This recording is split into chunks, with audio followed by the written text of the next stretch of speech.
लोणार तालुक्यातील वडगाव तेजन गावात 25 आणि 26 जून रोजी झालेल्या ढगफुटी सदृश मुसळधार पावसामुळे गावाजवळून वाहणाऱ्या नदीला अचानक पूर आला आणि अनेक शेतकऱ्यांच्या फळबागांसह सुपीक जमीन आणि पिकं वाहून गेली। पिकं तर गेलीच, पण आता जमिनीही उरल्या नाहीत, अशी दुःखद भावना इथल्या शेतकऱ्यांनी व्यक्त केली आहे।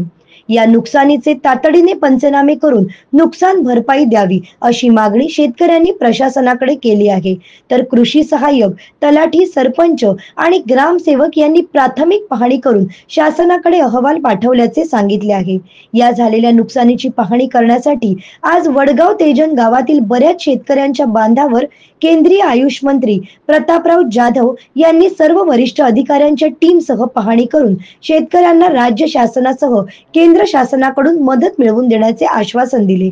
यावेळी नमस्कार, आपण आहोत वडगाव तेजन या ठिकाणी आणि भारताचे केंद्रीय आयुष मंत्री प्रतापराव जाधव साहेब हे या नुकसानग्रस्त भागांचा पाहणी करण्यासाठी या ठिकाणी आलेले आहेत। आपण बघतोय या ठिकाणी अतिशय नुकसान झाले आणि या नुकसानीची प्रत्यक्ष पाहणी करतायत।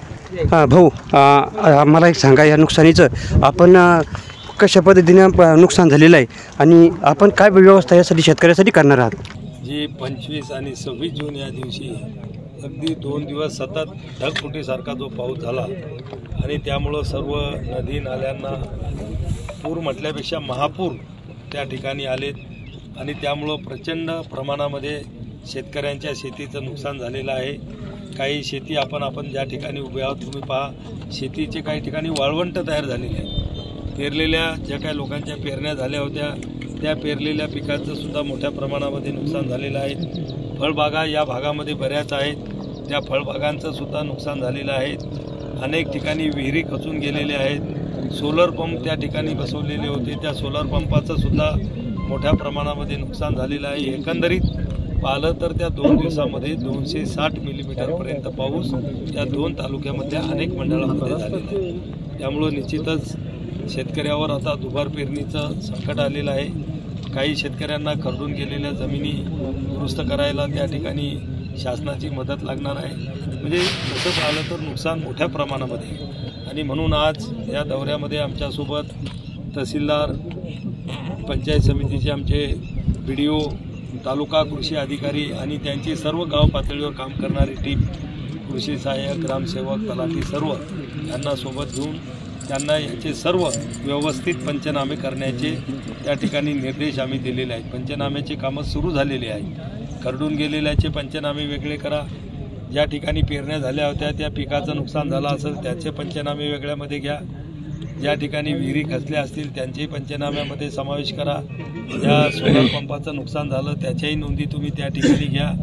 कुठलाही नुकसानग्रस्त शेतकरी शासनाच्या मदतीपासून वंचित राहणार नाही याची खबरदारी या सर्व गाव पातळीवरच्या कर्मचारी अधिकाऱ्यांनी घ्यावी आणि आम्ही सर्व कार्यकर्त्यांना सुद्धा सूचना दिलेल्या आहेत। या सर्व टीमला आपण सहकार्य करा, कुठलाही शेतकरी मदतीपासून वंचित राहणार नाही याची काळजी घ्या आणि हे सगळे पंचनामे झाल्यानंतर त्याचं चावडी वाचन गावामध्ये दवंडी वगैरे फिरून चावडी वाचन करा की शेतकऱ्यांना माहीत झालं पाहिजे की बाबा त्यातून एखादा शेतकरी सुटला किंवा कोणाचं क्षेत्रफळ कमी लिहिलं गेलं, कोणाचं पीक त्यातमध्ये व्यवस्थित दाखवलं गेलं नाही, हे सगळं लोकांना माहीत होईल आणि मग नंतर ज्या तक्रारी येतात किंवा मला मदत मिळाली नाही किंवा माझं नाव मदतीच्या यादीमध्ये नाही त्याला तेथे वाव राहणार नाही।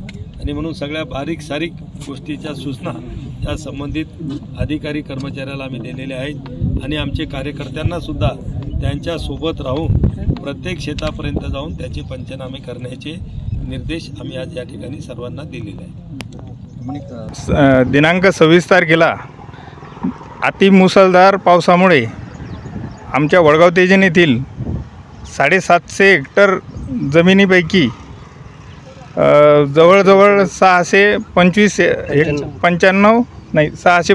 हेक्टर जमीन ही खराब झालेली आहे, नुकसान झालेलं आहे। तरी शासनाने याची दखल घेऊन आमच्या शेतकऱ्यांना जास्तीत जास्त लाभ कसा मिळावा आणि हे शेतकरी या नुकसानीतून कसे वर येतील याचा लवकरात लवकर आढावा घेऊन त्यांना नुकसान भरपाई देण्यात यावी अशी मी शासनाला वडगाव तेजनकर ग्रामपंचायततर्फे शेतकऱ्यातर्फे मागणी करतो, हात जोडून विनंती करतो की या शेतकऱ्यांना लवकरात लवकर याचा जे लाभ आहे हा जाहीर करावा आणि त्यांच्या खात्यात लवकरात लवकर जमा करण्यात यावा. लोणार कृषी विभागाचे कर्मचारी आणि त्यांनी आज या ठिकाणी पाहणी केली. तर या पाहणीमध्ये त्यांना कशी परिस्थिती आढळून आली हे आपण त्यांच्याकडून जाणून घेऊयात. नमस्कार, मी सहाय्यक कृषी अधिकारी राजू शिरसाट. आज वडगाव तेजनमध्ये 26 जून 2025 रोजी 183.5 मिलीमीटर पाऊस पडलेला आहे. म्हणजे अतिवृष्टीसाठी आपल्याला 65 मिलीमीटर पाऊस पाहिजे, तर हा त्याच्या 3 पट पाऊस पडलेला आहे. या ठिकाणी नदीचं पात्र 30 मीटर आहे. तर ऑलरेडी त्या दिवशी 300 मीटरचं पात्र घेऊन नदीनं एक रौद्र रूप धारण केलं होतं आणि त्याच्यामध्ये खूप मोठं नुकसान झालेलं आहे शेतकऱ्यांचं. आज रोजी आम्ही आता जे दुबार पेरणीसाठी आहे हे जवळपास 100% क्षेत्र घेतलेलं आहे. परंतु जे नदीकाठचं क्षेत्र खरडून गेलेलं आहे की जे नादुरुस्त आहे, जी जमीन दुरुस्त करण्यासाठी शेतकऱ्यांना एकरी जवळपास 1 ते 1.5 लाख रुपये खर्च येणार आहे. याचा आम्ही प्रत्येक शेतात जाऊन आज आमचा सर्वे चालू आहे सध्या आणि शासनाला आम्ही ताबडतोब लवकरात लवकर अहवाल कळून याचं वरिष्ठांना कळवणार आहे. धन्यवाद. नमस्कार, आज आपण आहोत लोणार तालुक्यातील वडगाव तेजन या गावामध्ये आणि या गावामध्ये ढगफुटी सदृश पावसामुळे नुकसानग्रस्त शेतकऱ्यासोबत आपण आहोत. त्यांच्यासोबत आता आपण चर्चा करणार आहोत. आपला प्रथम परिचय सांगा. नमस्कार, मी सत्यनारायण परमेश्वर तिजनकर, शेतकरी वडगाव तिजन. आपल्या शेतात काय नुकसान झालं? माझ्या शेतात ना भूतो ना भविष्य असे नुकसान झालेले आहे की ते सांगताही येत नाही आणि कोणाला वेदना दाखवताही येत नाही. असे फार मोठे अतोनात नुकसान माझ्या शेतामध्ये झालेले आहे की ते नुकसान कधीही भरून निघत नाही. यामध्ये अंदाजे किती नुकसान झालं आहे? यामध्ये माझा बागायती शेत असल्यामुळे माझे 10 लाखाच्या पुढे नुकसान झालेले आहे. हे नुकसान कधी झालं किंवा हा पाऊस कधी पडला? आम्हाला दिनांक 25 जून 2025 रोजी जो सायंकाळी 5 वाजेदरम्यान पाणी सुरू झाला तो 26 जूनला दिवसभर आणि 25 जूनच्या रात्रभर पाणी सुरू होता. तर एवढा पाणी झाला की आत्तापर्यंतच्या इतिहासात वडगाव तेजनला एवढा पाणी कधीच पडलेला नाही. एक अतिवृष्टीसाठी 60 मिलीमीटरपर्यंत पाऊस लागत असतो, तर त्याच्या तिप्पटनं म्हणजे 185 मिलीमीटरपर्यंत आम्हाला पाऊस पडलेला आहे. त्या पावसाने अतोनात संपूर्ण गावकऱ्यांसह शेतकऱ्यांचे नुकसान झालेले आहे. मागच्या वेळेस अशी परिस्थिती झाली होती का? याआधी अशी परिस्थिती कधीही झालेली नाही. शासनाकडून पंचनामे झालेत का? मी स्वतः शासनाला पंचनामे करण्यासाठी आणि शेतकऱ्यांना योग्य न्याय देऊन मदत मिळण्यासाठी मी काल स्वतः मुख्यमंत्र्यांसही सर्व अधिकाऱ्यांना आणि माननीय आमदार, खासदार, मंत्री महोदयांना स्वतः निवेदन दिलेले आहे. त्या निवेदनाची दखल घेऊन किंवा शासनाने दिलेल्या आदेशाच्यानुसार आज सकाळी माझ्या शेतात तलाठी, ग्रामसेवक आणि सरपंच, कृषी सहाय्यक हे अधिकारी येऊन त्यांनी पंचनामा केलेला आहे. पीक विमा घेतला होता का मागील वर्षी किंवा अजून मिळाला का? मागील वर्षीचा पीक विमा मंजूर झालेला आहे, परंतु आजपर्यंत तो मिळालेला नाही. आता तुम्हाला शासनाकडून काय मदत हवी आहे? आता शासनाकडून भरगच्च मदत मिळाली तरच शेतकरी टिकू शकेल. तसा शेतकरी टिकू शकत नाही, कारण की माझं 1 हेक्टर आंब्याचा मळा म्हणजे 1 हेक्टरमध्ये 1200 झाड आंब्याचे लावलेले होते, ते पूर्णपणे वाहून गेलेले आहे. आणि त्या आंब्याच्या मळ्यासाठी एक वन्य प्राण्यांपासून रक्षण होण्यासाठी संपूर्ण शेताला तार कंपाऊंड केलेले होते, ते तार कंपाऊंडसुद्धा पाण्यानं वाहून गेलेले आहे. त्या शेतात येण्या जाण्यासाठी मी स्वखर्चाने एक 400 ते 500 मीटरचा रस्ता बनवलेला होता, तो रस्तासुद्धा वाहून गेलेला आहे. त्या आंब्याच्या झाडांसाठी मी स्वतः ड्रीप योजना स्वखर्चाने केलेली होती. ती फिनोलेक्स कंपनीची ड्रीप आणि त्यामध्ये आंतरपिकासाठी तुषार संचसुद्धा शेतात लावलेले होते. ते 2 तुषार संच आणि त्याला केलेली ड्रीप ही पूर्णपणे पुरात वाहून गेलेली आहे. त्यामुळे जे नुकसान झाले ते नुकसान न भरून निघण्यास जोगते असल्यामुळे शासनाने जर भरगच्च मदत दिली तरच शेतकरी जगेल आणि वाचू शकेल. म्हणून शासनाकडून भरगच्च मदत मिळण्याची अपेक्षा मला आहे. कुणी लोकप्रतिनिधी या ठिकाणी आलेत का पाहणी करण्यासाठी? लोकप्रतिनिधी येणार असा कालच मेसेज आलेला आहे. आज दुपारून एक 12 वाजेपर्यंतचा टाईम होता, परंतु थोडी लेट झाली. सुलतानपूरला केंद्रीय राज्यमंत्री प्रतापरावजी जाधव साहेब आलेले आहेत आणि थोड्या वेळात वडगाव तेजनला पोहोचणार आहेत. त्यासोबतच आमदार सिद्धार्थजी खरात साहेब हे सुद्धा वडगाव तेजनला येणार असल्याची माहिती आलेली आहे. ते पण दुपारून येतील अशी अपेक्षा आहे. आणि शेतकरी नेते रविकांत तुपकर हे सुद्धा शेतकऱ्यांच्या बांधावर येऊन स्वतः पाहणी करणार आहेत अशी सुद्धा माहिती मिळालेली आहे. तर या सर्व शेतकऱ्यांची येऊन स्वतः पाहणी करतील अशी आम्हाला शेतकऱ्यांना अपेक्षा आहे. भाऊ, आज आपण सिंदखेड राजा आणि लोणार तालुक्यातील ढगफुटी सदृश झालेल्या पावसाची पाहणी केली आहे. तर यामध्ये आपण पाहणी करत असताना आपल्याला कशी परिस्थिती आढळली आणि यावर सरकारनं काय करावं हे अशी आपली अपेक्षा आहे. परवा दिवशी जो ढगफुटी सदृश पाऊस लोणार, मेहकर आणि सिंदखेड राजाच्या काही पट्ट्यामध्ये झाला, त्यामुळं शेतकऱ्यांचं पीक संपूर्णपणे वाहून गेलं. 2-2, 3-3 फुटाचा थर जमिनीचा वाहून गेला. लोकांच्या विहिरी वाहून गेल्या, विहिरी दिसेनाशा झाल्या अशी परिस्थिती. स्प्रिंकलर वाहून गेले, पाईपलाईन वाहून गेल्या. त्याच्यानंतर जे काही सोलारचे युनिट लावलेले होते ते सुद्धा वाहून गेले आणि अतोनात नुकसान शेतकऱ्यांचं त्या ठिकाणी झालं. काल मी मेहकर भागाचा दौरा केला.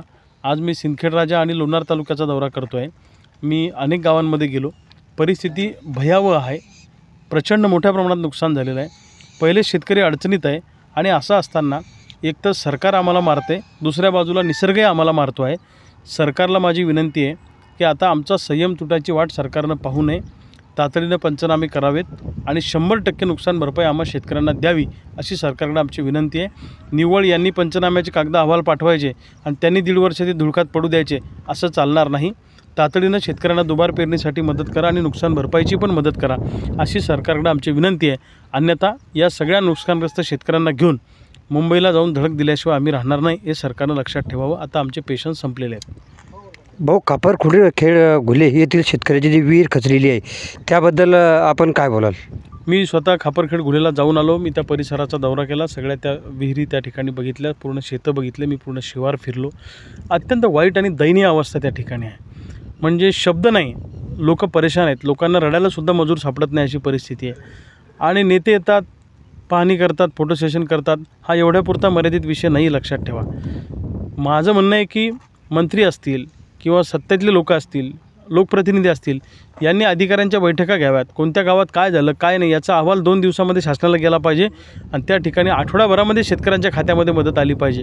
आपत्कालीन परिस्थितीतली मदत जर का वर्ष 1.5-2 वर्ष येणार नाही तर लोकांनी पेरणी कशी करायची? आठवड्याभरात या शेतकऱ्यांना 100% नुकसान भरपाई मिळाली पाहिजे अशी आमची मागणी आहे. आणि जर हे देण्यासाठी टाळाटाळ करत असतील तर त्यांना शेतकऱ्याचा झटका दाखवल्याशिवाय आम्ही राहणार नाही. भाऊ, आजपर्यंत आपण अनेक आंदोलनं केली शेतकऱ्यांसाठी महाराष्ट्रामध्ये. तर जर आता अनुदान शेतकऱ्यांना नाही मिळालं तर आपण कोणत्या आंदोलनामार्फत शेतकऱ्यांना? मी तेच सांगितलं की सरकारचं धोरण असं असतं. आता हे सध्या नुकसान झाले, 2 दिवस येतील, नेते पाहतील, फोटो सेशन करतील, बातम्या छापून आणतील, आम्ही गेलो, असं झालं तसं झालं. नंतर हे वातावरण थंड झालं की शेतकऱ्याला तर शेतं तशी ठेवता येत नाही, त्यांना तर पेरावंच लागणार आहे. पेरणीला पैसा कुठून तरी व्याजाने आणावं लागणार आहे, इकडून तिकडून पाहुण्यारावळकडून आणावं लागणार आहे. म्हणून आमची मागणी अशी आहे की तातडीनं नुसतं फोटो सेशन करू नका. मंत्र्याचं काम काय असतं? अधिकाऱ्यांना घेऊन बसणं, कोणत्या गावात कोण गेला, कोणत्या गावात कोण गेला, मॅनेजमेंट करणं. जसं डिझास्टर मॅनेजमेंट नावाचा प्रकार असतो तशा पद्धतीने, जसं कोल्हापूर सांगलीला महापूर आला, लोकांचे 2-2, 3-3 मजले पाण्यात गेले, सगळं उद्ध्वस्त झालं, जनावरं गेले, सामानाचं नुकसान झालं, शेत्या वाहून गेल्या. अशा परिस्थितीमध्ये कोल्हापूर सांगलीच्या लोकप्रतिनिधींनी 5 पट मोबदल्याचा GR बदलून घेतला, 5 पट मोबदला केला, लक्षात ठेवा तुम्ही. आणि त्या भागातल्या लोकांना 5 पट मोबदलाही मिळाला आणि त्या भागातल्या जनतेचं जीवनमान सावरण्यासाठी सगळी यंत्रणा राज्यातल्या सरकारची तिथं उतरली, लक्षात ठेवा. मग आपल्या भागातले नेते का करू शकत नाही? जर पश्चिम महाराष्ट्रातले कोल्हापूर सांगलीचे नेते करू शकतात तर बुलढाण्याच्या नेत्यांना काय धाड भरली का? यांनी सगळी यंत्रणा इथं बसवायला पाहिजे, कलेक्टर बांधावर पाहिजे, सगळे तहसीलदार बांधावर पाहिजे. हे जे नुकसान झालं हे काही संपूर्ण जिल्ह्यामध्ये झालेलं नाही, लक्षात ठेवा. हे नुकसान लोणार पट्टा, मेहकर पट्टा आणि सिंदखेड राजाचा पट्टा. त्यामुळं उर्वरित भागातले तहसीलदार, उर्वरित भागातले तलाठी, उर्वरित भागातले कृषी सहाय्यक या भागामध्ये 8 दिवस आणून बसवायचे आणि पटापट हे काम संपवायचं. हा सगळा अहवाल घेऊन कलेक्टरला घेऊन मुंबईला जायचं आणि 8 दिवसाच्या आत लोकांच्या खात्यात मदत टाकायची, तेव्हा दुबार पेरणी करू शकतील लोक. इतकं सरळ आहे. पण हे फोटो सेशन करण्यात आणि लोकांना रोडवर यायचं, फक्त फोटो काढायचा, निघून जायचं, कोरड्या भेटी द्यायच्या, यानं हा प्रश्न सुटणार नाही. आम्हाला नुकसान भरपाई लागेल, नाही ह्या भेटी वांजोट्या आहेत. भाऊ, मागील वर्षीची बरीच अजून पीक विम्याची रक्कम अजून शेतकऱ्यांच्या खात्यात जमा होणं बाकी आहे. तर यावर्षी आता शेतकऱ्यांनी या दुबार पेरणीचं संकट मी ओढवलं. 4 दिवसापूर्वी स्वतः AIC कंपनीचे क्षेत्रीय महाव्यवस्थापक बी भारतकुमार का त्यांचं असं काहीतरी नाव आहे, राज्याचे क्षेत्रीय व्यवस्थापक, त्यांची भेट घेतली, त्यांच्याशी बोललो. ते नव्यानं आलेले दुसऱ्या राज्यातून, त्यांना अवगत केलं. त्यांना तर माहितीच नव्हतं की बुलढाणा जिल्ह्याचे पैसे बाकी आहेत. 2023चे सुद्धा अनेक शेतकऱ्यांचे पैसे बाकी आहेत आणि 24चे तर अर्ध्याच्यापेक्षा जास्त पैसे बाकी आहेत. हे पैसे जर का आता तातडीनं आमच्या शेतकऱ्यांना दिले नाही तर मी त्यांना सांगितले, हजारो शेतकऱ्यांना घेऊन तुमच्या कंपनीच्या कार्यालयात घुसेल आणि या कंपनीच्या कार्यालयाची काचसुद्धा ठिकाणावर आम्ही ठेवणार नाही, सगळं सामान घेऊन आम्ही इथून जाऊ. तेव्हा ते जरा धास्तावले आणि मग त्यांनी वर सरकारकडं संपर्क करायला सुरू केलं. मी पीक विमा कंपनीला सरकारलाही सांगतो, आमच्या हक्काचे पैसे द्या, अन्यथा आमच्या असंतोषाला तुम्हाला सामोरं जावं लागेल. आता आंदोलन इथं नाही तर मुंबईला तिथं जाऊन होईल. आपण आपल्या स्तरावरून सरकारसोबत झालेल्या नुकसानीची तात्काळ काही हे करणार का? हेच तर करतोय ना मी स्वतः काल जिल्हाधिकाऱ्यांशी बोललो, मी तहसीलदारांशी बोलतोय, मी अधिकाऱ्यांशी बोलतोय, मी खालच्या कर्मचाऱ्यांशी बोलतोय. जिथं जिथं जे प्रॉब्लेम दिसतात मी संबंधिताच्या लक्षात आणून देण्याचा प्रयत्न करतोय. पण हे सगळं काम खरं तर निवडून आलेल्या लोकप्रतिनिधींचं आहे, सत्तेतल्या लोकांचं आहे. आम्ही काय तुमच्यासारखे फाटके लोक आहे? आम्ही येणार, त्यांच्या लक्षात आणून देणार, नाही झालं तर आंदोलन करणार. पण निवडून आलेल्या लोकांनी हे सगळं दुरुस्त करून देण्याची जबाबदारी त्यांची. शिक्के मारले लोकांनी त्यांना, सभागृहात गेले ना ते, मग जबाबदारी त्यांची आहे. त्यांनी मस्त दिल्लीत जाऊन मजा मारायची ना आम्ही इकडं खंत्याने फिरायचं, असं चालणार नाही. जे सत्तेत आहेत त्यांना जाब विचारला जाईल आणि नाही झालं तर त्यांच्या विरोधात पण आंदोलन होईल. आपण वडगाव तेजनमध्ये ज्या बागायती शेतीची पाहणी केली त्या नुकसानीबाबत आपल्याला काय वाटतं? आंब्याचे झाडं मोठ्या प्रमाणामध्ये तिथं होते, स्प्रिंकलर गेले, त्या विहिरी सगळ्या त्या ठिकाणी खचलेल्या आहेत. पूर्ण 1.5-2 फुटाचा माती त्या ठिकाणी वाहून गेलेली आहे आणि मोठ्या प्रमाणात त्या आंब्याच्या झाडांचं नुकसान झालेलं आहे. त्याची 100% नुकसान भरपाई सरकारनं द्यावी अशी आमची विनंती आहे. हे होते या शेतकऱ्यांना झालेल्या नुकसान भरपाई ही तात्काळ पंचनामे करून देण्यात यावी, अन्यथा तीव्र आंदोलन छेडण्याचा इशारा सरकारला दिला आहे. मी रघुनाथ गाव, न्यूज मराठी 24/7 वडगाव तेजन, बुलढाणा. अशाच नवनवीन आणि ताज्या बातम्यांसाठी पाहत रहा न्यूज मराठी 24/7. नवा भारत, नवा विचार.